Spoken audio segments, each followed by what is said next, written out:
जय श्री राधे, जय श्री कृष्ण। करुणामयी कृपामयी मेरी दयामयी राधे। हे राधा रानी, हम सभी भक्तों पर अपनी कृपा दृष्टि ऐसे ही बनाए रखना। हे करुणामयी, अपनी करुणा की छत्र छाया में हमें ऐसे ही अपना आशीर्वाद देते रहना। यह एक राधा रानी की रहस्यमयी रोचक सत्य घटना है। बरसाने में एक संत किशोरी जी का भजन चिंतन करते थे और रोज ऊपर ऊंची अटारी बारी के दर्शन करने जाते राधा रानी के महल में। किशोरी जी के चरणों में संत जी की बड़ी निष्ठा, अपार प्रेम भक्ति थी।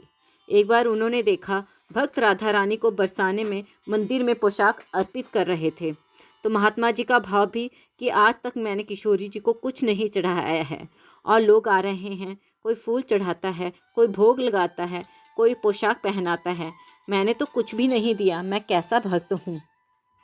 तो उस महात्मा ने उसी दिन निश्चय कर लिया कि मैं अपने हाथों से बनाकर राधा रानी को सुंदर सी पोशाक पहनाऊंगा।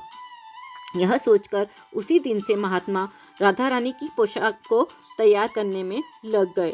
पोशाक के लिए उन्होंने प्यारा सा कपड़ा बाजार से लिया, अपने हाथों से उसमें सुंदर सा गोटा लगाया और बहुत ही सुंदर पोशाक बनाई। सुंदर पोशाक जब तैयार हो गई तो वो पोशाक को लेकर महल में किशोरी जी के चरणों में अर्पित करने जा रहे थे। अब बरसाने की तो सीढ़ियाँ हैं ना, तो वो जब सीढ़ियाँ चढ़ रहे थे तो सीढ़ियों में उन्हें आधी सीढ़ियों में ही बरसाने की एक छोटी सी बालिका मिली। उस महात्मा को वह कहती है कि बाबा, आप ये क्या ले जा रहे हो, आपके हाथों में क्या है। वे महात्मा बोले, लाली, ये मैं किशोरी जी के लिए पोशाक बनाकर लाया हूँ, उनको पहनाने के लिए ले जा रहा हूँ। लड़की बोली, अरे बाबा, यह पोशाक तो बहुत सुंदर है, राधा रानी पे तो बहुत सारी पोशाक हैं, ये तुम मोको दे देना।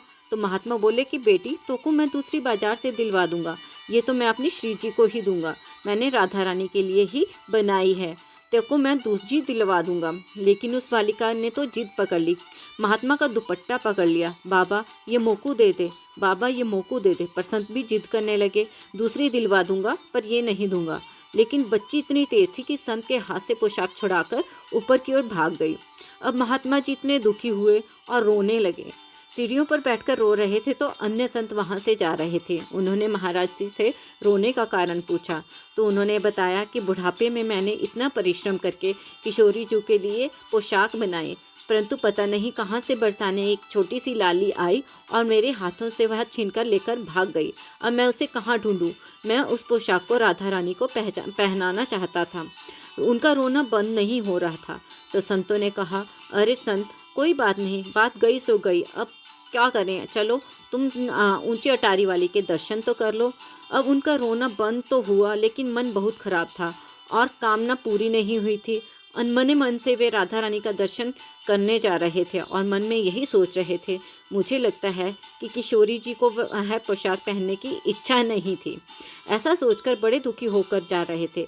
अब संत महल में जाकर दर्शन के लिए खड़े हुए। दर्शन खुलने का समय हुआ। जैसे ही श्री जी का दर्शन खुला, पट खुले तो क्या देखते हैं कि किशोरी जी तो वही पोशाक पहनकर बैठी हैं। अब संत की आंखों से झरझर आंसू बहने लगे।